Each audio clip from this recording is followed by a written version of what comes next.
नमस्कार दोस्तों, मैं डॉक्टर संजय सर वेलकम करते हैं आपका अनअकैडमी यूपीएससी हिंदी चैनल पर। बच्चों, आज की क्लास में हम अलाउद्दीन खिलजी को डिस्कस करेंगे, जो बहुत ही इंपॉर्टेंट क्लास होने जा रही है और उम्मीद है कि आपको बहुत ही बेहतर लगेगी। तो फटाफट लाइक एंड शेयर कर दीजिए और जितने भी लोग हमारे हैं, चाहने वाले हमारे बच्चे हैं, सभी लोग लाइव हो जाइए और अपने अपने ग्रुप में इसको लाइक एंड शेयर कर दीजिए ताकि ज़्यादा से ज़्यादा बच्चे जुड़ सकें। और आज आपके लिए एक बहुत ही बड़ा अनाउंसमेंट करना बच्चों, जो आपके बेहतर फ्यूचर से जुड़ा हुआ है। अनअकैडमी लगातार आपके फ्यूचर को बेहतर करने का प्रयास कर रहा है बच्चों। तो आज एक बड़ा अनाउंसमेंट आपके लिए होने वाला है, लेकिन इसके लिए ज़रूरी है कि आप लोग फटाफट जो है लाइक एंड शेयर कर दीजिए। फटाफट बच्चों लाइक एंड शेयर कर दीजिए और सभी लोग क्लास से जुड़ने की कोशिश करिए ताकि सबके पास ये सूचना पहुंच सके। ठीक है, सभी के पास ये सूचना पहुंचनी चाहिए बच्चों। तो फटाफट आप लोग लाइव हो जाइए, फटाफट लाइव हो जाइए। आप लोगों को बच्चों आज चलिए, वेरी गुड वेरी गुड। और बाकी लोगों को भी आप लाइव करिए, बाकी लोगों को भी लाइव करिए बच्चों, बाकी लोगों को भी जोड़ने की कोशिश करिए ताकि यह सूचना सभी लोगों तक पहुंच सके। आर्यन, अंकुर, पूजा, रमन, अजय, महतो, वेरी गुड बेटा, वेरी गुड वेरी गुड, बहुत अच्छा। प्रतिभा, तो आज एक अनाउंसमेंट आपके लिए करना है और जो मुझे लगता है कि ये बहुत बेहतर होगा आप लोगों के लिए बच्चों। और अनअकैडमी ने ये ऐसा कदम उठाया है ताकि आप बेहतर रिजल्ट दे सकें, अपने आप को हमेशा अपडेट रख सकें, अपने आप को हमेशा प्रिपेयर रख सकें। किसी भी टॉपिक को जब आप पढ़ें तो उस टॉपिक के संदर्भ में आपने कितना नॉलेज गेन किया है, उस नॉलेज के विषय में आप जान सके बच्चों। ये सारी चीज़ें अनअकैडमी करने जा रही है, तो इसी के बारे में आप सभी लोगों को बताना है। लेकिन इसके लिए फटाफट आप लोग जुड़िए क्लास से। मानु सिंह, राहुल, देश, रजत, साक्षी, वेरी गुड बच्चों। और बाकी लोगों को भी जोड़िए, गंगा, शिवानी, यश, रानी, सभी लोग फटाफट लाइक करिए, फटाफट लाइक करिए। जितने भी लोग आपके मोबाइल से जुड़े हैं या जितने भी आपके पास फ्रेंड सर्किल हैं, सबको जोड़ने की कोशिश करिए ताकि ज़्यादा से ज़्यादा लोग जुड़ सकें क्लास से। इसके बाद हम अपनी बातें रखते हैं बच्चों आप सभी लोगों को। चलिए, तो आपके संदर्भ में सूचना हमको ये देनी है बच्चों, आप जितने भी हमारे प्रिय विद्यार्थी हैं, सभी लोग हमारी आवाज़ सुन रहे होंगे। आपको मैं ये बताना चाहूँगा कि अनअकैडमी लर्निंग ऐप आपकी मोबाइल में डाउनलोड होना चाहिए। जिसके मोबाइल में अनअकैडमी लर्निंग ऐप डाउनलोड नहीं है, आप प्ले स्टोर से जाकर बच्चों, प्ले स्टोर से जाकर अनअकैडमी लर्निंग ऐप डाउनलोड कर लीजिए। ठीक है, अनअकैडमी लर्निंग ऐप डाउनलोड करने के बाद उसमें आपको लॉगिन करना है। लॉगिन करने के लिए आप अपने नंबर को डालोगे, ठीक है, अपना मोबाइल नंबर आप उसमें डाल देंगे, वो लॉगिन हो जाएगा। ठीक है, लॉगिन होके वो ऐप जो है बच्चों वो ओपन हो जाएगा आपके उपयोग के लिए। ठीक है, जब आप अनअकैडमी लर्निंग ऐप आप डाउनलोड कर लेंगे अपने मोबाइल में, अनअकैडमी लर्निंग ऐप जब आप अपने मोबाइल में बच्चों डाउनलोड कर लेंगे तो उस अनअकैडमी लर्निंग ऐप को आपको क्या करना है, ओपन करना है। आप टच करोगे, अनअकैडमी लर्निंग ऐप वो ओपन हो जाएगा। ठीक है, ओपन होने के बाद बच्चों एकदम नीचे, जैसे सपोज करिए ये ऐप है, ठीक है, ये ऐप है, एकदम नीचे यहां पर देखेंगे तो यहां पर इस तरह से 4 आइकॉन बन के आते हैं। एक आइकॉन में यहां पर लिखा रहता है टेस्ट, ऐसे लिखा रहेगा टेस्ट। ठीक है, ऐप के ओपन होने पे सबसे नीचे लिखा रहता है बच्चों टेस्ट, उसको क्या करना है, टच करना है। ठीक है, जैसे ही आप उसको टच करेंगे वो ओपन होके आएगा।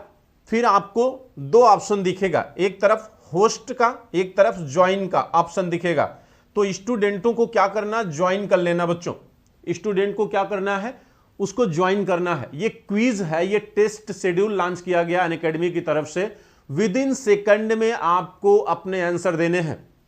अभी तक क्या था कि आप जो है अपने मन से टाइम लेते थे और आसानी से सोचकर आंसर देते थे, लेकिन अनअकैडमी ने यूपीएससी की परीक्षा को बेहतर बनाने के लिए बच्चों, ज्यादा से ज्यादा रिजल्ट निकल पाए, ज्यादा से ज्यादा आउटपुट आ पाए, इसके लिए उन्होंने ये सेकंड में आंसर देने के लिए एक क्विज स्टार्ट किया है जो आपके लिए बहुत ही बेनिफिशियल होने जा रहा है।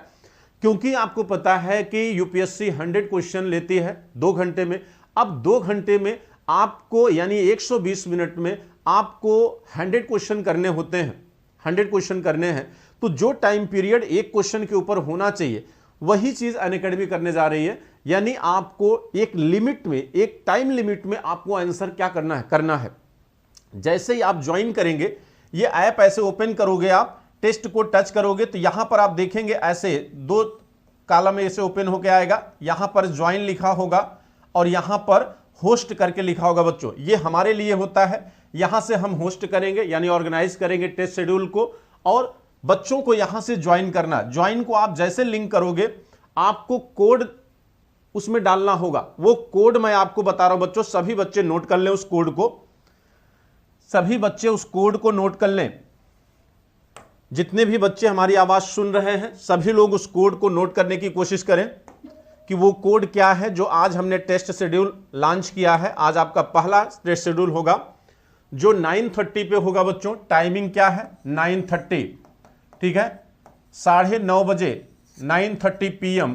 आज 9:30 PM पर ये चूंकि पहला क्विज है इसलिए केवल 5 क्वेश्चन रखा हूं। ये आपका टेस्ट है यानी आज चूंकि शुरुआत है तो एक जो है कह सकते हैं प्रोमो की तौर पर ये 5 क्वेश्चन का हमने शेड्यूल रखा बच्चों। 5 क्वेश्चन आज केवल रखा हूं, बाकी ज्यादा क्वेश्चन रहेंगे, 100 भी रह सकते हैं, 50 भी रह सकते हैं, 20 भी रह सकते हैं आगे से यानी कल परसों से, लेकिन आज केवल 5 क्वेश्चन रखा गया है। टाइम क्या है? 9:30, 9:30 बजे आपको अपने अनअकैडमी लर्निंग ऐप को ओपन करना है। ओपन करने के बाद सबसे नीचे टेस्ट लिखा होगा, टेस्ट को टच करना है। टच करने के बाद आपको ज्वाइन करना है, ठीक है। जब आप ज्वाइन करेंगे, जब आप बच्चों ज्वाइन करेंगे तो ज्वाइन में आपसे वो कोड मांगेगा। कोड आप नोट कर लीजिए, कोड है 86। कोड क्या बच्चों? कोड नोट कर लीजिए। आज आपके टेस्ट शेड्यूल का कोड क्या है? 86 है, 8388, 86 8388 आज के टेस्ट का कोड है ये, ठीक है।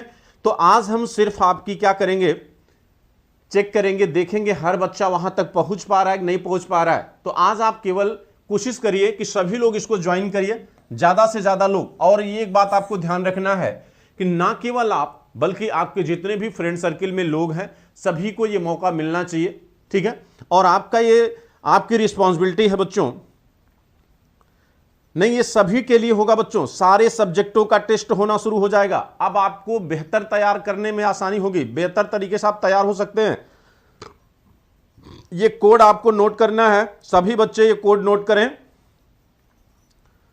सभी बच्चे, मेरी आवाज अगर आप लोगों तक सुनाई दे रही बच्चों, और मुझे उम्मीद है कि ज्यादा से ज्यादा बच्चे इस क्विज में अपीयर होंगे 9:30 पर। और ये 40 सेकंड हमने इसका टाइम रखा बच्चों। एक क्वेश्चन यानी 5 क्वेश्चन हमने आज रखा है, एक क्वेश्चन के लिए हमने 40 सेकंड रखा है, केवल 40 सेकंड, ठीक है। तो मात्र केवल आपको 2 मिनट में ये 5 क्वेश्चन करने हैं और मुझे उम्मीद है कि 2 मिनट सभी बच्चों के पास टाइम होगा मेरे लिए। इतना टाइम तो आप मेरे लिए निकाल सकते हैं कि 2 मिनट आकर आप यहां पर 5 क्वेश्चन का आंसर आप कर सकते हैं। तो सबके मोबाइल में अनअकैडमी लर्निंग ऐप डाउनलोड होना चाहिए। अनअकैडमी लर्निंग ऐप डाउनलोड करने के बाद बच्चों कल से यानी आज से ये शुरू हो रहा है। आज आपका डेमो है, केवल 5 क्वेश्चन इसलिए रखा गया है और इंडस वैली टॉपिक से है, इंडस वैली टॉपिक से रखा गया है, ठीक है। तो सभी को हमें उम्मीद है बच्चों कि आप लोग बेहतर से बेहतर करेंगे। सभी को हमारी तरफ से बहुत सारा प्यार। सबको जय हिंद, सबको नमस्कार, सबको गुड इवनिंग सभी को। चलिए फटाफट इसको नोट करिए सभी लोग। उम्मीद है कोड नोट कर लिए सभी लोग। एक बार सभी लोग ओके कर दीजिए। सभी लोगों ने नोट कर लिया कोड। कोई डाउट, कोई कंफ्यूजन है तो आप पूछ सकते हैं। कोई बच्चा अगर अभी तक ना समझ पाया हो तो पूछ सकता है, कोई भी डाउट अगर है तो। हां, जिसके पास पहले से ऐप है उसको डाउनलोड नहीं करना है। इन कोई भी बच्चा हो, चाहे नॉन सब्सक्रिप्शन वाला बच्चा हो चाहे सब्सक्रिप्शन वाला बच्चा हो, सभी बच्चे ये कर सकते हैं। सभी बच्चों के लिए है, ये सभी बच्चों के लिए है। शिवानी, कोई भी कंफ्यूजन आप लोगों को है? हां, कोड डेली चेंज होगा। कोड को हम आपको बता दिया करेंगे, ठीक है। कोड आपको मैं मिल जाया करेगा, कोड मैं आपको बता दिया करूंगा, ठीक है। कोड आपको मिल जाया करेगा बच्चों, ठीक है। कोई डाउट नहीं है सबको, ठीक है। तो सबकी उपस्थिति मस्ट होगी। डाउनलोड होगा, ठीक है। आराम से डाउनलोड हो जाएगा। आप ट्राई करो, आराम से डाउनलोड हो जाएगा। सबके मोबाइल में डाउनलोड हो जाएगा बच्चों, कोई दिक्कत नहीं है। कोई भी यूट्यूब पे वीडियो देखिए तो नीचे अनअकैडमी लर्निंग ऐप का ही सबसे पहले ऐड आता है, कहीं से भी जाके आप डाउनलोड कर सकते हैं, प्ले स्टोर से जाके डाउनलोड कर सकते हैं। चलिए, तो मुझे उम्मीद है सबको क्लियर हो गया होगा, कोई डाउट कोई कंफ्यूजन नहीं है, ठीक है। सर टाइम हमने बताया बच्चा 9:30 बजे, 9 बजे मेरी ये क्लास खत्म होगी अलाउद्दीन खिलजी की, 9:30 बजे यानी 9:30 पे सभी बच्चे जो है यहां पे उपस्थित होंगे, सारे बच्चे 9:30 पे उपस्थित होंगे बच्चों, ठीक है।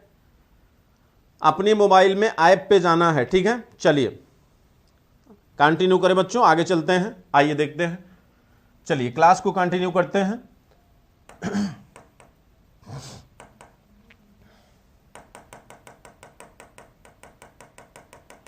तो बच्चों आपको पता है ये एक नया प्रपोजल अनअकैडमी ने लाया है ताकि आप बेहतर से बेहतर कर सकें, ठीक है। और मुझे उम्मीद है आपको मजा आएगा बच्चों, इसमें बहुत मजा आएगा, ठीक है। सभी के लिए होगा बेटा, गेट के लिए, नेट के लिए, सबके, एवरी कोर्स के लिए चल रहा है, सभी कोर्स के लिए चल रहा है, ठीक है। लेकिन हमारे जो बच्चे हैं, मुझे जो देख रहे हैं वो शायद यूपीएससी सीएससी के हैं, लेकिन थोड़ी सी जानकारी बच्चों आपको और मिलनी चाहिए। अगर जो बच्चे पूरी कंप्लीट तैयारी चाहते हैं अनअकैडमी लर्निंग ऐप पर, उनके लिए न्यू कोर्स हमने लॉन्च कर दिया है, और ये न्यू कोर्स बच्चों 8 सितंबर से लॉन्च हुआ है। तो अगर आप सब्सक्रिप्शन लेना चाहते हैं कंप्लीट तैयारी के लिए तो आप यहां पर जुड़ सकते हैं, ठीक है। और ये कोर्स बच्चों 8 सितंबर से स्टार्ट है, आर्ट एंड कल्चर। सब्सक्रिप्शन 2 तरह के हैं, अगर आप प्लस सब्सक्रिप्शन लेना चाहते हैं तो इसके लिए बच्चों आपको 2 ईयर का फाउंडेशन सब्सक्रिप्शन यानी 2 साल का कोर्स आपको मिल जाएगा 64,000 में, लेकिन यहाँ 10% का डिस्काउंट आपको मिलेगा बच्चों यदि आप हमारे रेफरल कोड के थ्रू आते हैं। अगर आप हमारे रेफरल कोड के थ्रू आएंगे, यानी ये उन बच्चों के लिए है प्लस पे आने के लिए बच्चों, जो बच्चे कंप्लीट तैयारी यूपीएससी की करना चाहते हैं, यानी प्री मेंस इंटरव्यू सभी तैयारी अगर वो एक जगह करना चाहते हैं तो आप अनअकैडमी के प्लस सब्सक्रिप्शन से जुड़ सकते हैं। और यहाँ पर 2 तरह के सब्सक्रिप्शन है, प्लस और आइकॉनिक। प्लस में क्या है बच्चों, ये नॉर्मल सब्सक्रिप्शन है, यहाँ भी आप प्री मेंस इंटरव्यू कंप्लीट तैयारी कर सकते हैं एक ही फी में। अगर 2 साल का कोर्स आप लेते हैं तो 10% आपको डिस्काउंट मिलेगा, लेकिन इसके लिए हमारे कोड RSKY लाइव को अप्लाई करना होगा। यहां पर केवल 57,600 में ये कोर्स मिल जाएगा, और 1 ईयर का प्लस सब्सक्रिप्शन 39,600 में उपलब्ध होगा बच्चों, ठीक है। आइकॉनिक सब्सक्रिप्शन क्या है, आइकॉनिक सब्सक्रिप्शन में भी आपको 10% डिस्काउंट मिलेगा। 2 साल का कोर्स आइकॉनिक का आपको 89,100 में मिल जाएगा, और 1 ईयर का 57,600 में मिलेगा, ठीक। लेकिन आइकॉनिक थोड़ा सा बेटर इसलिए है क्योंकि यहां पर आपको हमारे साथ जुड़ने के साथ साथ एक अनअकैडमी आपको पर्सनल कोच देती है, जो आपको हमेशा गाइड करता है, मेंटर करता है। यानी जैसे खिलाड़ी बच्चों पर्सनल कोच रखते हैं, वैसे ही आइकॉनिक सब्सक्रिप्शन अगर आप लेते हैं तो आपको एक माने पर्सनल गाइडेंस देने वाला एक व्यक्ति आपको मिलता है जो हमेशा आपको गाइड करता है। तो दोनों में आप कंप्लीट तैयारी कर सकते हैं, लेकिन गाइडेंस जो है वो आपको बेहतर मिलता है आइकॉनिक में। बाकी प्लस में आपको बच्चों नॉर्मल सब्सक्रिप्शन है, दोनों आप ज्वाइन कर सकते हैं, लेकिन RSKY लाइव के द्वारा जो हमारा कोड है और हमसे जुड़ने का एक बेहतर अवसर बच्चों यहां पर मिल सकता है, ठीक है। चलिए तो हम क्लास को कंटिन्यू करते हैं बच्चों, और क्लास को कंटिन्यू करते हैं। और आज आपको पता है आज की क्लास जो है वो आपको कौन सी क्लास हमारी है, अलाउद्दीन खिलजी, ठीक है। तो चलिए अलाउद्दीन खिलजी पे आते हैं बच्चों, लेकिन उसके पहले आपको ये कोड याद होना चाहिए। ये हमारा कोड है, रेफरल कोड RSKY लाइव, ठीक, जो आपको 10% का डिस्काउंट देगा, ठीक है। चलिए तो क्लास को कंटिन्यू करते हैं। और अब जो है बच्चों आज हम चर्चा करेंगे अलाउद्दीन खिलजी, बहुत ही उम्दा क्लास होगी, बहुत ही बेहतरीन क्लास होने जा रही है। अलाउद्दीन खिलजी अली गुरशप, अलाउद्दीन खिलजी अली गुरशप, अलाउद्दीन खिलजी अली गुरशप। इसका मूल नाम क्या था बच्चों, अली गुरशप। मूल नाम इनका है अली गुरशप। इसके पिता का नाम क्या था, शिहाबुद्दीन। इसके पिता का नाम क्या था बच्चों, शिहाबुद्दीन। तो अलाउद्दीन खिलजी का जो ड्यूरेशन है शासन का, ये 1296 से 1300 बच्चों, सॉरी 1296 से 1296 में इन्होंने क्या किया, गद्दी हासिल किया, ठीक है। जलालुद्दीन खिलजी की हत्या करके अलाउद्दीन खिलजी ने 1296 में क्या किया, गद्दी हासिल किया बच्चों। चलिए देखते हैं। कहते हैं ये अलाउद्दीन खिलजी का क्या, जलालुद्दीन खिलजी का बच्चों क्या था, भतीजा था। जलालुद्दीन खिलजी का क्या था, ये भतीजा था बच्चों, ठीक, यानी उनके भाई का लड़का था। और आपको पता है, कहा जाता है कि अलाउद्दीन खिलजी का विवाह जो है जलालुद्दीन खिलजी की पुत्री से हुआ था। जलालुद्दीन खिलजी जो चाचा लगते हैं इनके, जलालुद्दीन खिलजी जो खिलजी वंश का क्या था, संस्थापक था। तो जलालुद्दीन खिलजी की पुत्री से इनका क्या था, विवाह हुआ था, किसका, अलाउद्दीन खिलजी का। यानी रिश्ते में बच्चों अलाउद्दीन खिलजी जलालुद्दीन खिलजी का दामाद भी था, रिश्ते में ये उनका भांजा भी था बच्चों, ठीक है, भांजा नहीं सॉरी भतीजा भी था। यानी कहीं न कहीं गहराई से दोनों का संबंध जुड़ा हुआ था। लेकिन राजनीति इतनी खराब चीज है बच्चों कि राजनीति में संबंधों का कहीं न कहीं बलिदान कर दिया जाता है। और अलाउद्दीन खिलजी ऐसा ही एक शासक है जिसने संबंधों को कोई महत्व नहीं दिया। और कहा जाता है बच्चों जलालुद्दीन खिलजी की हत्या करके इसने दिल्ली की गद्दी को क्या किया, हासिल किया। और पैसे से, लूटे हुए धन से पूरे दिल्ली की जनता की विचारधारा को क्या किया, ऐसे अपनी मुट्ठी में कैद कर लिया। यानी किसी ने विद्रोह नहीं किया, उसने क्या किया, धन से, पैसे से लोगों का मुंह बंद कर दिया। तो आइए देखते हैं कि आखिर अलाउद्दीन खिलजी किस तरह से जलालुद्दीन खिलजी की हत्या करता है और किस अवसर पर उसने ऐसा किया और किस तरह से जो है वह दिल्ली की गद्दी को हासिल करता बच्चों, ठीक है। चलिए देखिए, आपको पता है अलाउद्दीन खिलजी जलालुद्दीन खिलजी के समय कड़ा मानिकपुर का क्या था, सूबेदार था। कड़ा मानिकपुर का क्या था बच्चों, सूबेदार था। कड़ा मानिकपुर का सूबेदार था, ये इक्तादार कह सकते हैं आप। कड़ा मानिकपुर कहां है बच्चों, कड़ा मानिकपुर इलाहाबाद में है। कड़ा मानिकपुर कहां है, इलाहाबाद में है, इलाहाबाद के जस्ट बगल, यानी ठीक है। अब देखिए, कहते हुआ, आपको कल हमने विद्रोहों की बात किया था, कल विद्रोह हुए थे, कल जलालुद्दीन खिलजी के समय होने वाले विद्रोहों की बात किया था। कहते हैं कड़ा मानिकपुर का सूबेदार अलाउद्दीन खिलजी था और अलाउद्दीन खिलजी ने ही जलालुद्दीन खिलजी के समय होने वाले विद्रोहों को दबाया था, जिससे खुश होकर इनके जलालुद्दीन ने अलाउद्दीन को कड़ा मानिकपुर के साथ अवध का भी इक्तादार बना दिया। अवध प्रांत का भी इक्तादार अलाउद्दीन खिलजी को बनाया गया था। किसके द्वारा, किसके द्वारा बच्चों, किसके द्वारा, जलालुद्दीन खिलजी के द्वारा। यानी कड़ा मानिकपुर और अवध, ये दोनों क्षेत्र जो है ये किसके साथ थे, किसके हाथ में थे, अलाउद्दीन खिलजी के हाथ में थे, जो इक्तादार है इन प्रांतों का बच्चों। तो आइए देखते हैं जरा इस समय की राजनीतिक कंडीशन क्या है और कैसे जो है अलाउद्दीन खिलजी अपने साम्राज्यवाद का विस्तार करता है। देखिए,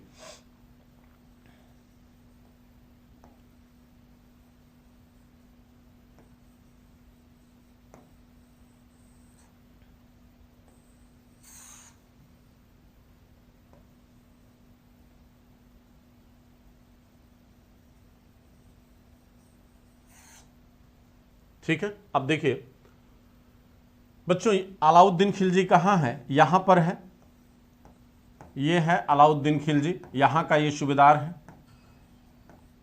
अलाउद्दीन खिलजी यहां पर है, कड़ा मानिकपुर का इक्तेदार है। दिल्ली आगरा यहां पर है। जलालुद्दीन खिलजी कहाँ है, यहां पर, ये है आपका जलालुद्दीन खिलजी। जलालुद्दीन खिलजी। अब देखिए, ये है बच्चों आपका मालवा का क्षेत्र, ये है आपका मालवा। इसी में एक क्षेत्र पड़ता है बच्चों भीलसा, भीलसा क्षेत्र है। ये आपका दक्षिण में ये आपका देवगिरी है, ये आपका देवगिरी था बच्चों, ठीक है। देवगिरी के बाद बच्चों आपको पता है ये आपका होयसल, होयसल राज्य है जो कर्नाटक में था, होयसल, ठीक है। और इसके बगल में आपका वारंगल है, वारंगल प्रांत हुआ करता था, ये भी कर्नाटक क्षेत्र में ही था। सबसे दक्षिण में पांड्य राज्य था, ये पांड्य राज्य है। ये बच्चों गुजरात है, ये क्या है, गुजरात है। यहाँ का शासक कौन है, कर्णदेव। यहाँ का शासक कौन है, कर्णदेव। चलिए अभी ये सब बातें बाद में करेंगे, कौन कहाँ का शासक है। देवगिरी के राजा रामचंद्र देव थे, ठीक। प्रताप रुद्रदेव वारंगल के, बल्लाल होयसल वंश का, पांड्य में सुंदर पांड्य और वीर पांड्य। ठीक है, देखिए वारंगल में शासक कौन था? प्रतापरुद्र, लिख देते हैं। प्रतापरुद्र देव शासक थे कहाँ के? वारंगल के बच्चों। ठीक है, होयसल राज्य में शासक कौन था? बल्लाल। होयसल राज्य में शासक कौन है? बल्लाल। देवगिरी का राजा कौन है? रामचंद्र देव। रामचंद्र देव। बाद में इसका बेटा शासक बनता है जिसका नाम है शंकर देव, जिसका नाम है शंकर देव। ठीक है, पांड्य राज्य में दो शासक थे, दो भाई थे, वीर पांड्य और सुंदर पांड्य। वीर पांड्य और सुंदर पांड्य। वीर पांड्य और सुंदर पांड्य, ये दो भाई थे कहां पर? दक्षिण भारत में। ठीक है, अब देखिए हुआ ये बच्चों, भाई जलालुद्दीन खिलजी तो बुढ़ा आदमी है भाई, ये बुजुर्ग हैं, 70 साल में इन्होंने सिंहासन ही ग्रहण किया था। 70 साल में इन्होंने क्या किया? सिंहासन ही ग्रहण किया। अब देखिए हुआ क्या, कहते हैं अलाउद्दीन खिलजी एक महत्वाकांक्षी शासक था। अलाउद्दीन खिलजी कड़ा मानिकपुर का इक्तेदार था, जलालुद्दीन का दामाद भी था, जलालुद्दीन का भतीजा भी था, अली गुरशप यानी अलाउद्दीन खिलजी। लेकिन कहा जाता है अलाउद्दीन खिलजी अपनी बीवी से बेहद परेशान था, यानी जलालुद्दीन खिलजी की जो बेटी थी वो अपने पति अलाउद्दीन खिलजी को बेहद परेशान करती थी, यहां तक कि जो मलिके जहां थी, यानी जो जलालुद्दीन खिलजी की पत्नी यानी अलाउद्दीन खिलजी की जो सास थी, यानी अलाउद्दीन खिलजी के बीबी की पत्नी मां, दोनों औरतें जो है कहीं न कहीं अलाउद्दीन खिलजी को क्या करती थी? परेशान करती थी। इससे नाखुश रहता था अलाउद्दीन खिलजी। दूसरी बात, कहते हैं अलाउद्दीन खिलजी जिस समय कड़ा मानिकपुर का इक्तादार था उसी समय उसने भिलसा पर, यह है भिलसा पर 1292 में बच्चों क्या करता है? आक्रमण करता है। बादशाह की हैसियत से नहीं, कैसी हैसियत से? इक्तादार की हैसियत से, सूबेदार की हैसियत से आक्रमण किया। किस पे? भिलसा। और भिलसा को क्या किया? लूटा। भिलसा को बच्चों लूटा, और भिलसा को लूट कर क्या किया? ये माल किसको दे दिया? जलालुद्दीन खिलजी, चाचा जलालुद्दीन खिलजी को यहां से लूटा हुआ माल उसने क्या किया? दे दिया। चाचा जलालुद्दीन खिलजी क्या हो गए? खुश हो गए। भाई लूटा हुआ माल दिल्ली सल्तनत को मिला, जलालुद्दीन खिलजी क्या हो गए? खुश हो गए, और साम्राज्यवाद का प्रारंभ भी हो चुका। ठीक, जलालुद्दीन खिलजी के समय इक्तादार अलाउद्दीन खिलजी के द्वारा दक्षिण भारत में पहली बार प्रवेश किया जा रहा है बच्चों। दक्षिण भारत को जीतने का प्रयास पहली बार शुरू हुआ, यानी दिल्ली सल्तनत की राज्य विस्तार में पहली बार प्रयास जलालुद्दीन खिलजी के शासनकाल के दौरान उनके उत्तराधिकारी या अलाउद्दीन खिलजी के द्वारा यह प्रयास किया गया। यहां पर जब ये पा गए तो खुश हो गए, लेकिन जिस समय भिलसा पर आक्रमण किया अलाउद्दीन खिलजी ने बच्चों, जिस समय भिलसा पर अलाउद्दीन खिलजी ने आक्रमण किया, उसी समय अलाउद्दीन खिलजी को देवगिरी जो उसके दक्षिण में था, देवगिरी के समृद्धि की जानकारी प्राप्त होती है। और उस समय देवगिरी के राजा हुआ करते थे कौन? चंद्रदेव। उसी समय यहाँ की यानी देवगिरी की समृद्धि यानी इसके वित्तीय मजबूती का एहसास अलाउद्दीन खिलजी को हो गया। यानी अलाउद्दीन खिलजी ये समझ चुका था कि अगर हम देवगिरी को लूटेंगे तो ज्यादा से ज्यादा आर्थिक लाभ हमको क्या होगा? प्राप्त होगा। बच्चों ध्यान रखिएगा, एकदम बच्चों, वेरी गुड, बहुत अच्छा। अब अलाउद्दीन खिलजी ने क्या किया? जिस समय भिलसा को लूटा उसी समय देवगिरी के बारे में वो जान चुका था। तो सीधी सी बात है बच्चों कि अगर यहां पर जलालुद्दीन खिलजी भिलसा विजय के समय अलाउद्दीन खिलजी पर कोई भी प्रतिबंध लगाया होता या किसी भी तरह का माने नकारात्मक प्रयोग माने नकारात्मक बातें अगर उसने कही होती अलाउद्दीन खिलजी को, तो शायद अलाउद्दीन खिलजी भविष्य में आगे न बढ़ता। लेकिन जलालुद्दीन खिलजी ने अलाउद्दीन खिलजी के इस कार्य को क्या किया? सराहा, क्योंकि उनको भी लाभ हुआ था और इससे अलाउद्दीन खिलजी का मनोबल और बढ़ गया। इसका परिणाम क्या हुआ? परिणाम यह हुआ कि 1296 में बच्चों 1296 में अलाउद्दीन खिलजी ने कड़ा मानिकपुर के इक्तादार की हैसियत से, ना कि बादशाह की हैसियत से, कड़ा मानिकपुर के इक्तादार की हैसियत से, दिल्ली के बादशाह की हैसियत से नहीं, यानी जलालुद्दीन खिलजी के आदेश से नहीं। ध्यान दीजिएगा, बहुत ही मार्मिक बात बोल रहा हूं।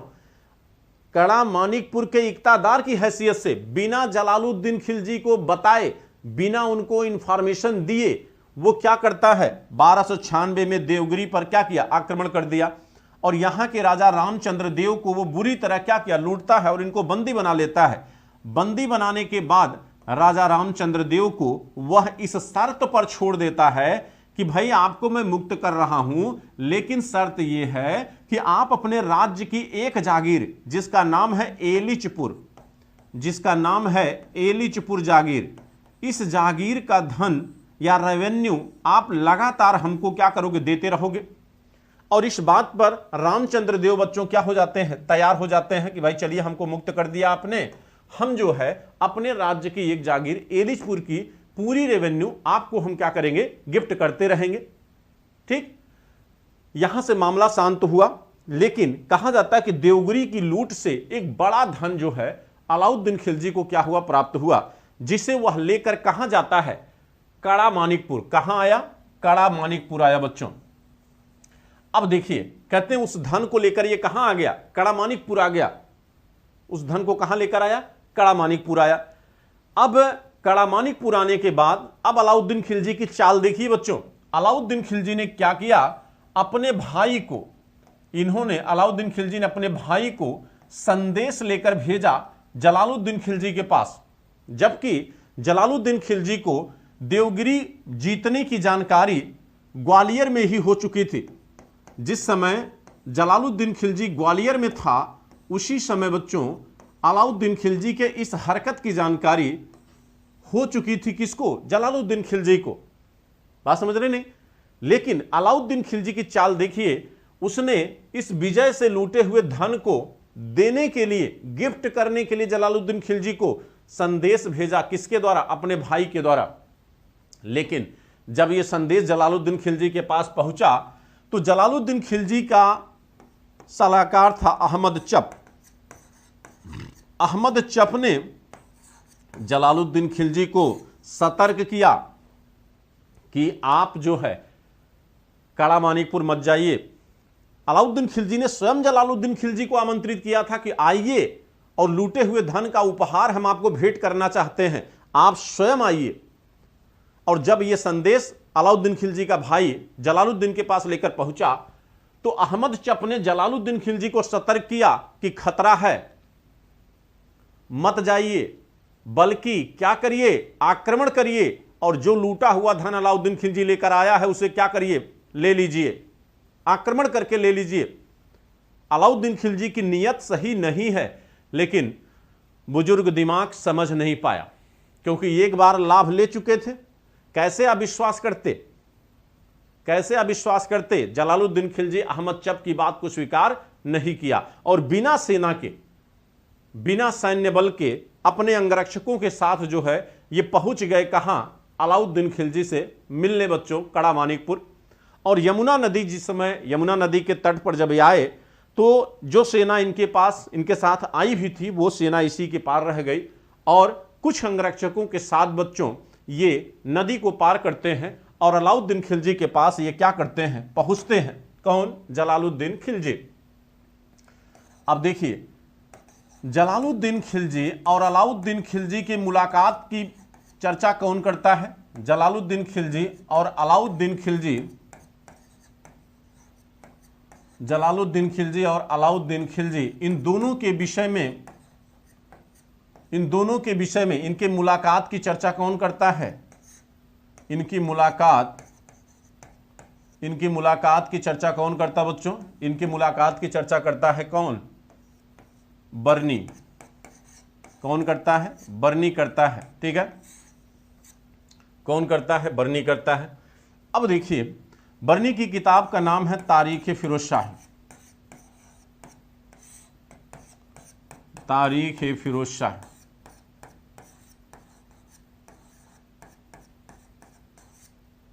बर्नी की किताब का नाम है तारीख फिरोज शाही। ठीक है,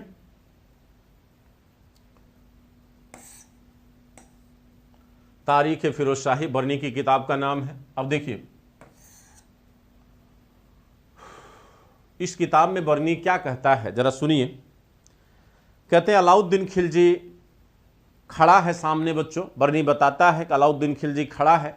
जलालुद्दीन खिलजी जब आया तो अलाउद्दीन खिलजी झुककर सलाम करता है जलालुद्दीन खिलजी यानी चचा को, और जैसे ही अलाउद्दीन खिलजी झुका, पीछे से इख्तियारुद्दीन हुद, पीछे से बच्चों इख्तियारुद्दीन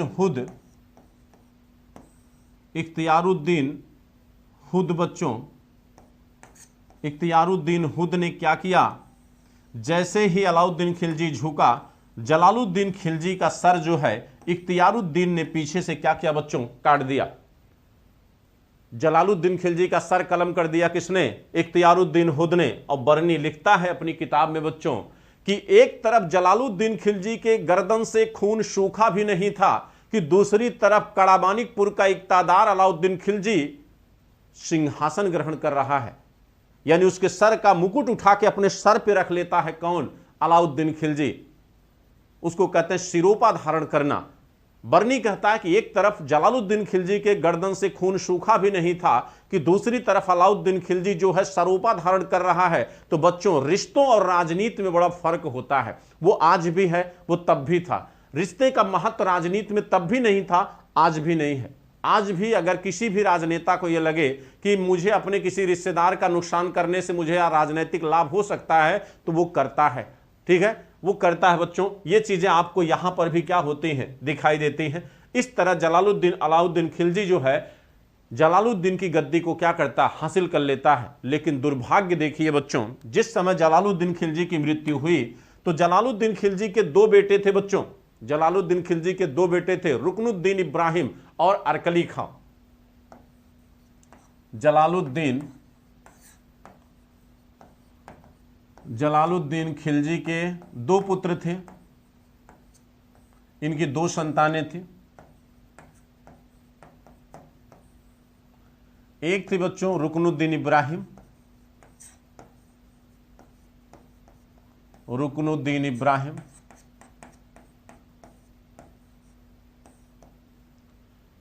इब्राहिम, दूसरी अरकली खां।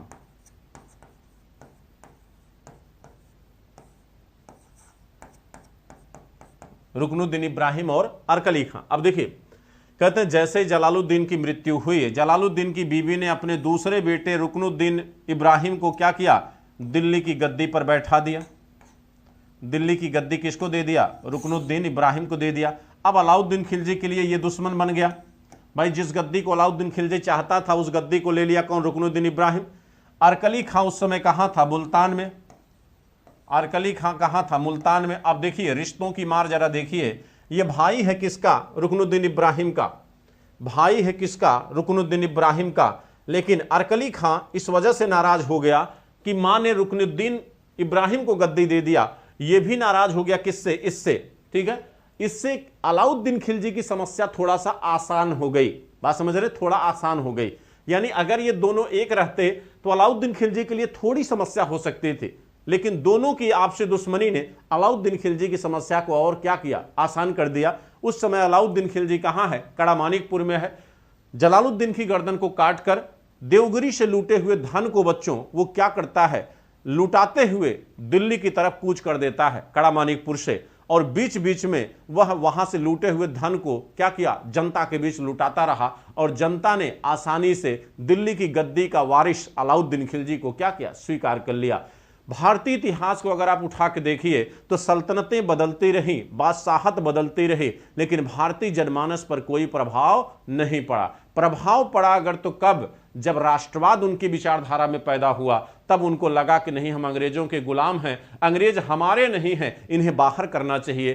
तब आपको यह एहसास हुआ कि वी आर द इंडियन। लेकिन इसके पहले आपको कोई एहसास नहीं था। बादशाहत बदलती रही लेकिन आप पर कोई फर्क नहीं था। जनता ने आसानी से जलालुद्दीन खिलजी की जगह पर अलाउद्दीन खिलजी को बादशाह स्वीकार कर लिया बच्चों। और अलाउद्दीन खिलजी जब दिल्ली पहुंचा तो सबसे पहला काम उसने किया किसको, रुकनुद्दीन फिरोज शाह की क्या किया, हत्या किया। और जितने भी परिवार के लोग थे सबकी हत्या करवाने का प्रयास करता। मैक्सिमम लोगों की अलाउद्दीन खिलजी ने हत्या करवा दिया, लेकिन बच्चों कहा जाता कुछ लोगों को बख्श दिया, ठीक है। इसमें एक मीडिएटर थे जिनका नाम अभी एग्जैक्टली मुझे ध्यान नहीं आ रहा है, जिनकी मध्यस्थता से अलाउद्दीन खिलजी ने कुछ लोगों की हत्या को छोड़ दिया था। बाकी जो उत्तराधिकारी थे उनकी हत्या करवा दिया था अलाउद्दीन खिलजी ने। तो इस तरह दिल्ली की गद्दी किसके हाथ में आ गई बच्चों? अलाउद्दीन खिलजी के हाथ में आ गई। अब हम चर्चा करेंगे अलाउद्दीन खिलजी के विषय में, ठीक है। आइए,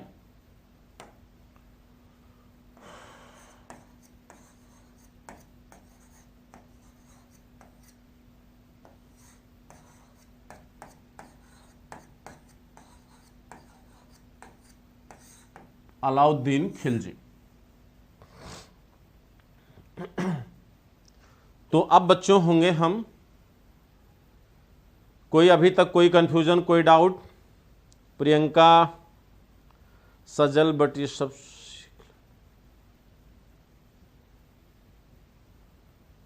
कोई डाउट, कोई कंफ्यूजन तो नहीं आप लोगों को? अरविंद सिंह राजपूत, मानू, अतुल, पंकज, चलिए फटाफट लाइक एंड शेयर करते रहिए बच्चों। लाइक एंड शेयर में कमी नहीं होनी चाहिए, लाइक एंड शेयर में कमी नहीं होनी चाहिए, इसमें कोई कंजूसी नहीं।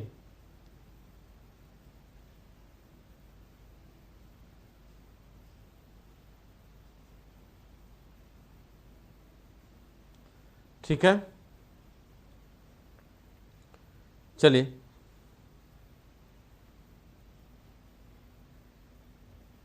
अब देखिए अलाउद्दीन खिलजी में बच्चों आपको पता है कि अलाउद्दीन खिलजी, इनका जन्म कहाँ हुआ था? सिरसा में।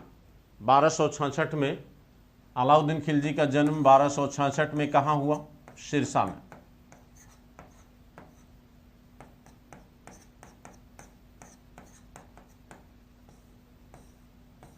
ठीक है, कहाँ पे हुआ? सिरसा में हुआ। ठीक, इनको कई तरह की इनकी उपाधियां हैं। अलाउद्दीन खिलजी की टाइटल की चर्चा करें अगर हम, टाइटल में, तो टाइटल में इनको सिकंदर सानी,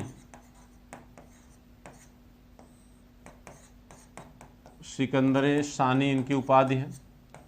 क्योंकि आपको पता है द्वितीय सिकंदर भी कहा जाता है इनको, इन्होंने द्वितीय सिकंदर की उपाधि लिया था बच्चों। ठीक है, नासिर अमीर उल मोमिनीन, नासिर अमीर उल मोमिन, नासिर अमीर उल मोमिन, मोमिन, और इन्हें युग का विजेता भी कहते हैं, युग का विजेता।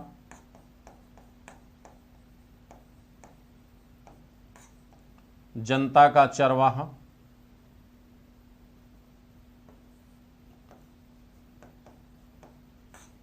जनता का चरवाहा। ठीक है, ये दोनों नाम अमीर खुसरो के द्वारा दिया गया है। तो ये दोनों नाम बच्चों किसका है? अमीर खुसरो। अमीर खुसरो ने ये दोनों नाम दिया है किसको? अलाउद्दीन खिलजी के। बाकी मूल नाम आपको पता है अली गुरशफ था। मूल नाम क्या था? अली गुरशफ। ठीक है, मूल नाम क्या है? अली गुरशफ है। ठीक है बच्चों, अलाउद्दीन खिलजी जब शासक बना, ठीक है, तो इनको कई नामों से, इनको भाग्यवादी व्यक्ति भी कहा जाता है। ठीक, जनता का चरवाहा, युग का विजेता, विश्व का सुल्तान, कई ऐसे नाम हैं जिनसे इनको संबोधित किया गया है।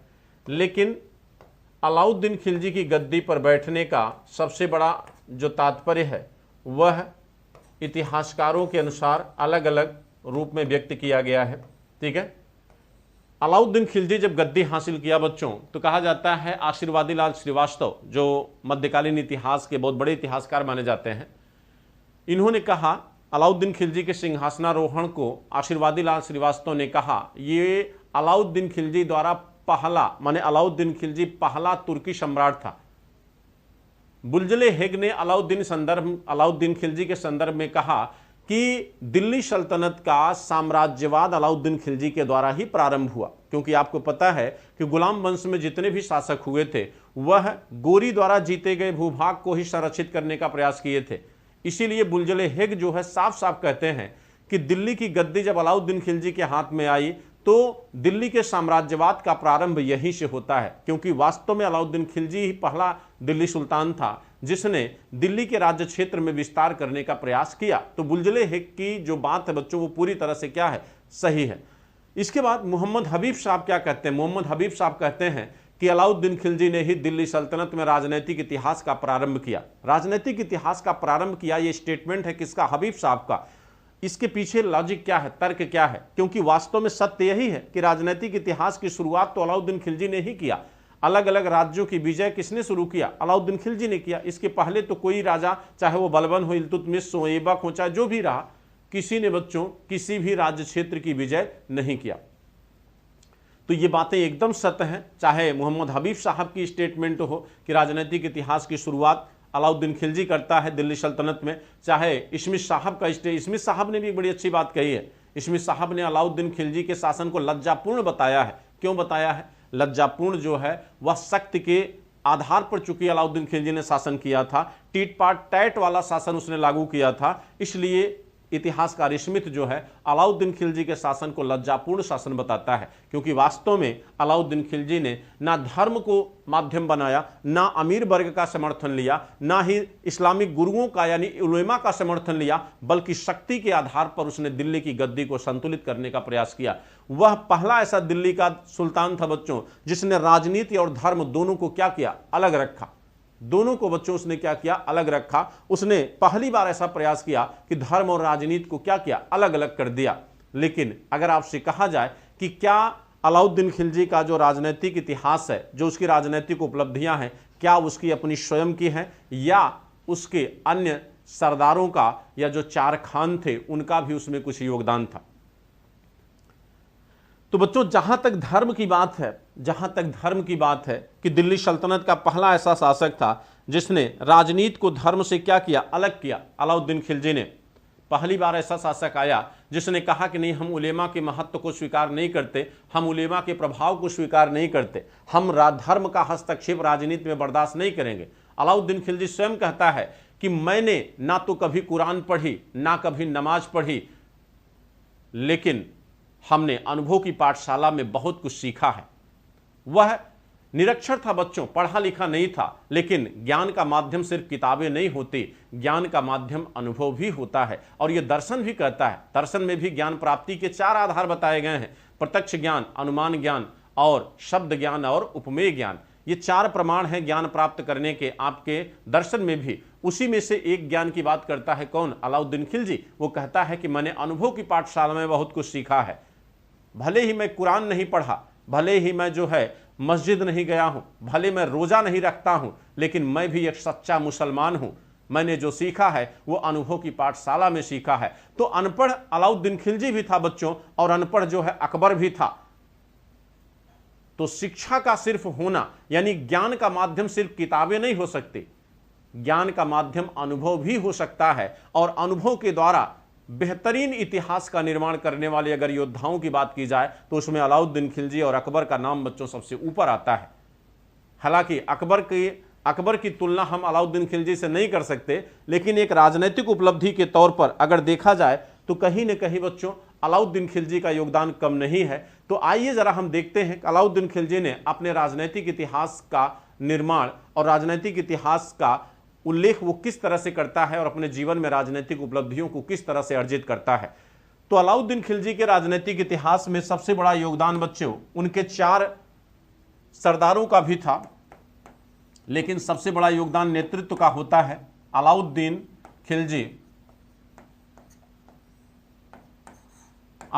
खिलजी के चार सरदार। इनको या तो सरदार कहिए, हालांकि ये पैगंबर के चार यार कहे जाते थे बच्चों, ठीक है। इनको अलाउद्दीन खिलजी चार खान कहता था। अलाउद्दीन खिलजी इनको क्या कहता था? चार खान। इनको चार खान के नाम से उल्लेख किया गया है। और इन चार खानों ने कहीं न कहीं अलाउद्दीन खिलजी के राजनीतिक इतिहास को एक स्वर्णिम इतिहास में बदला। हाँ, एक बात बच्चों आप ध्यान दीजिएगा, कहते हैं जिस तरह अलाउद्दीन खिलजी ने जलालुद्दीन की हत्या करके दिल्ली की गद्दी को हासिल किया था, वैसा ही उसके साथ भी हुआ। कहते हैं मलिक काफूर जो दक्षिण विजय करेगा अलाउद्दीन खिलजी के लिए, वह मलिक काफूर अलाउद्दीन खिलजी के साथ वही व्यवहार करता है जो व्यवहार अलाउद्दीन खिलजी ने अपने चचा जलालुद्दीन खिलजी के साथ किया था। आप देखिएगा अलाउद्दीन खिलजी के पूरे परिवार को मलिक काफूर क्या करेगा, नष्ट कर देगा बच्चों। तो इन 4 सरदारों में हालांकि मलिक काफूर नहीं था, लेकिन ये जो 4 सरदार थे उन 4 सरदारों में कौन कौन है जरा उनके नाम देखिए बच्चों। तो इनके नाम में आता है उलुग खां, नंबर 1 उलुग खां। वो 4 सरदार कौन कौन है, उलुग खां है, नुसरत खां,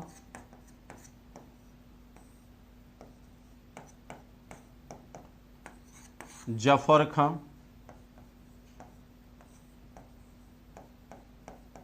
जफर खां ये वही बच्चों जो मंगोलों के द्वारा क्या हुआ था, लड़ते हुए मार दिया गया था। जफर खां सबसे योग्य था। जफर खां को युग का रुस्तम कहा गया है। जफर खां को बच्चों बर्नी से युग का रुस्तम कहता है, बर्नी से बच्चों युग का रुस्तम कहता है, ठीक है। और चौथा है अल्प खां, चौथा है अल्प खां। ये 4 सरदार थे बच्चों जिनके राजनीतिक योगदान की वजह से अलाउद्दीन खिलजी का कहीं न कहीं राजनीतिक विस्तार हुआ। इसमें एक अन्य नाम भी आप जोड़ सकते हैं और वो नाम है बच्चों मलिक काफूर, वो नाम है मलिक काफूर, वो नाम बच्चों मलिक काफूर है, ठीक है। तो ये सरदार हैं जिनके योगदान से अलाउद्दीन खिलजी ने क्या किया, दिल्ली सल्तनत की गद्दी माने दिल्ली सल्तनत को क्या किया, विस्तार प्रदान किया, ठीक है। एक ग्राफ आप लोग बना लीजिए, उस ग्राफ को हम कल जो है उसको व्याख्यायित करेंगे, ठीक है। तो जिसको कहते हैं अलाउद्दीन खिलजी की विजय,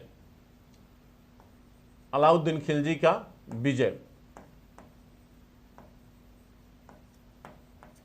अलाउद्दीन खिलजी की विजय। तो कल इसकी हम अलाउद्दीन खिलजी की विजय, इसको ऐसे बनाइएगा, इसको कहिए दक्षिण विजय,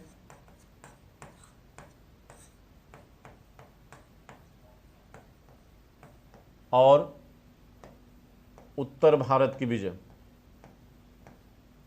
दक्षिण विजय और उत्तर भारत की विजय,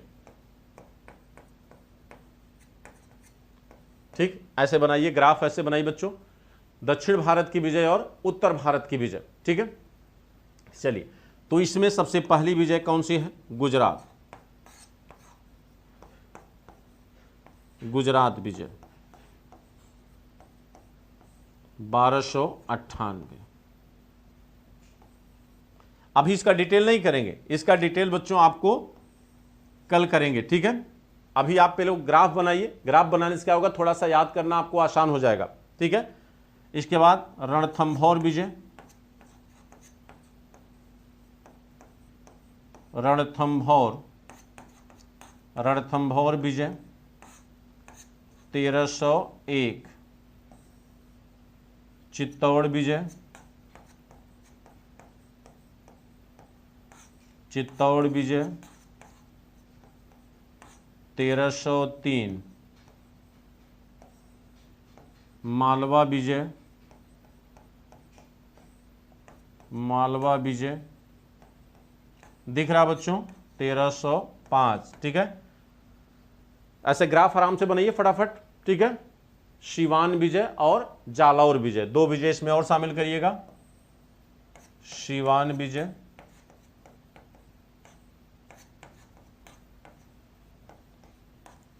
1308 और जालौर विजय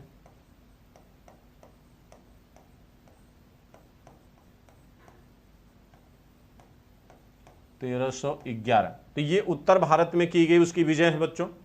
गुजरात विजय 1298, रणथंभौर विजय 1301, चित्तौड़ विजय 1303, मालवा विजय 1305, सिवान विजय 1308, जालौर विजय 1311। अब देखिए यहां से आपको क्या करना है,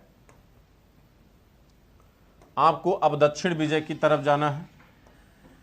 दक्षिण में कौन कौन सी विजय बच्चों, ठीक है। तो दक्षिण विजय में आपको पता है कि इसने देवगिरी को 2 बार जीता था दक्षिण विजय में। तो देवगिरी को ऐसा करते हैं 2 बार लिख लेते हैं देवगिरी, हालांकि एक बार सुल्तान के तौर पर, एक बार इक्तादार के तौर पर। देवगिरी को 2 बार जीता है, इसको जानते रहिएगा। 1296, 1307, एक बार और है इसको, ठीक है। तो 1296 में जब इसने आक्रमण किया था तो उस समय रामचंद्र देव थे, लेकिन अलाउद्दीन खिलजी स्वयं क्या था, इक्तादार था, ठीक। और 1307 में जब किया तो यहां का शासक कौन था, शंकरदेव, जो रामचंद्र का क्या था, बेटा था बच्चों, ठीक है। इसके बाद वारंगल और होयसल, वारंगल विजय,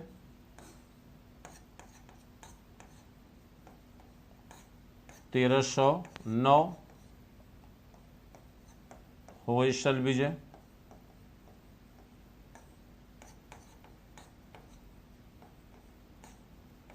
1310, पांड्य विजय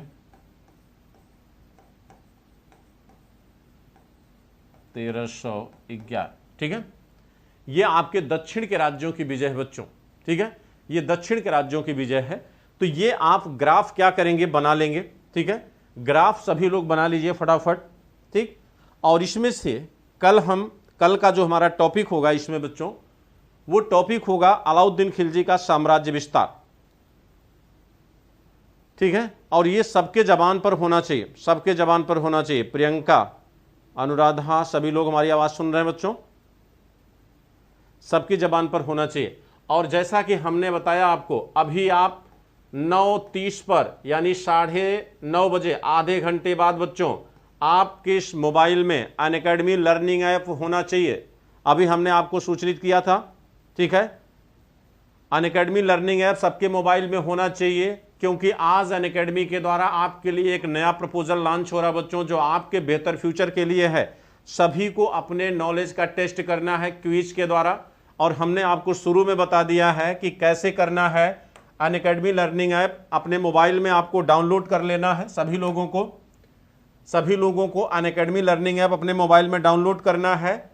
मोबाइल में डाउनलोड करने के बाद जैसे ही आप अपने ऐप को खोलेंगे, जैसे ही अपने ऐप को ओपन करेंगे बच्चों, ऐप ओपन होने के बाद यहां नीचे जो है टेस्ट लिख के आएगा, ठीक है, यहां 4 आइकॉन बन के आएंगे, ठीक। उसमें एक आइकॉन में टेस्ट लिखा होगा, टेस्ट को आपको क्या करना है, टच करना है। टेस्ट ओपन हो जाएगा। टेस्ट ओपन होने के बाद ऊपर यहां दो चीजें लिख के आएंगी, एक तरफ ज्वाइन लिखा होगा, एक तरफ होस्ट लिखा होगा। तो होस्ट हमें करना है, टेस्ट को हम लॉन्च करेंगे, ज्वाइन आपको करना है, सभी विद्यार्थियों को यहां पर ज्वाइन करना है, ठीक है। ज्वाइन करने के लिए एक कोड आपको नोट करना है, उस कोड को आपको वहां डालना होगा। जैसे ज्वाइन पे आप टच करोगे तो वो कोड मांगेगा, और वो कोड है बच्चों 868388, 868388 ये कोड है, ठीक है, जिसको डालकर आप ज्वाइन हो सकते हैं। सभी बच्चे नए सिरे से विदिन सेकंड में आपको आंसर करना है। अनअकैडमी ये पहली बार कर रहा है बच्चों, तो आपको विदिन सेकंड 40 सेकंड में आंसर करना है, ठीक है। तो सभी लोगों को आधे घंटे बाद यानी 9:30 बजे आज उपस्थित होना है, ठीक है। तो यहां 40 सेकंड में एक क्वेश्चन को करना है, और आज की इस डेट में केवल 5 क्वेश्चन रखे गए हैं, यानी 2 मिनट आपको यहां आना है, आपका यहां पे ट्रेनिंग हो जाएगा, ठीक है, ठीक है। मोबाइल में अनअकैडमी लर्निंग ऐप सभी लोग डाउनलोड कर लीजिए। इससे कई लाभ आपको होंगे बच्चों, आप स्पेशल क्लासें भी देख पाओगे, इसके लिए सब्सक्रिप्शन की जरूरत आपको नहीं है, आप स्पेशल क्लास भी आसानी से देख पाओगे, आप अपनी नॉलेज का टेस्ट कर पाओगे डे बाय डे रेगुलर। तो ये एक बेहतरीन प्रपोजल आपके लिए है। अब इसमें देखिए ग्रुप में सेंड करने का क्या मतलब है, सारी चीज आपको इतनी आसानी से बता रहा हूं, और उम्मीद है सबके समझ में आ रहा होगा, ये बात सबके समझ में आ रहा होगा बच्चों, ठीक है। तो कोड सभी लोग डाउनलोड कर लें, सभी लोग कोड डाउनलोड कर लें। साक्षी, अभी आपको नहीं पता सबके मोबाइल में अनअकैडमी लर्निंग ऐप होगा या नहीं है, तो आप उसे डाउनलोड कर लें प्ले स्टोर से जाकर बच्चों। अनअकैडमी लर्निंग ऐप डाउनलोड करेंगे जब, तो वो लॉगिन मांगेगा। लॉगिन करने के लिए आपको अपना मोबाइल नंबर डालना होगा, मोबाइल नंबर डाल के आप लॉगिन हो जाइए। जब ऐप डाउनलोड हो जाए तो ऐप को क्या करना है, ओपन करना है। ऐप को जब आप ओपन करेंगे तो जैसे ही पहला पेज ओपन होकर आएगा, आपके नीचे बच्चों यहां पर 4 आइकॉन बने होंगे, उस 4 आइकॉन में थर्ड आइकॉन टेस्ट का होगा, ठीक है, वहां लिखा होगा टेस्ट। टेस्ट को टच करोगे, ये ओपन हो जाएगा, तो इस तरह खुल के आएगा। ऊपर एक तरफ ज्वाइन लिखा होगा, एक तरफ होस्ट लिखा होगा। होस्ट करने का मतलब ऑर्गेनाइज करना, टेस्ट को मैं शेड्यूल करूंगा, ज्वाइन आपको करना, आप ज्वाइन को टच करोगे तो एक कोड मांगेगा। कोड है क्या, आज का कोड क्या है, आज कोड है 868388। ये कोड जैसे ही आप एंट्री करोगे आप क्विज में शामिल हो जाओगे। क्वेश्चन आपको दिखने लगेंगे, पर हर क्वेश्चन को 40 सेकंड में आपको आंसर करना होगा। ठीक है, तो मुझे उम्मीद है सभी लोग समझ गए होंगे। नहीं, सभी बच्चों के लिए है, नन सब्सक्रिप्शन सभी बच्चों के लिए है। शिवेंद्र, कोई डाउट नहीं बेटा, सभी लोग पार्टिसिपेट कर सकते हो और आपके जितने भी यार मित्र हैं सबको आप इसमें जोड़ सकते हो। ठीक है, कम से कम इस लॉकडाउन में जो बच्चे एजुकेशन से दूर हैं, जो किसी भी समस्या की वजह से एजुकेशन नहीं ले पा रहे हैं, उनको भी ये लाभ मिल जाएगा। ठीक है, तो मुझे उम्मीद है आप लोग बड़ी संख्या में जुटेंगे बच्चों। तो सभी लोगों को हमारी तरफ से बहुत बहुत धन्यवाद। फिर मिलते हैं बच्चों 9:30 बजे। थैंक यू, शुभ रात्रि। ठीक है।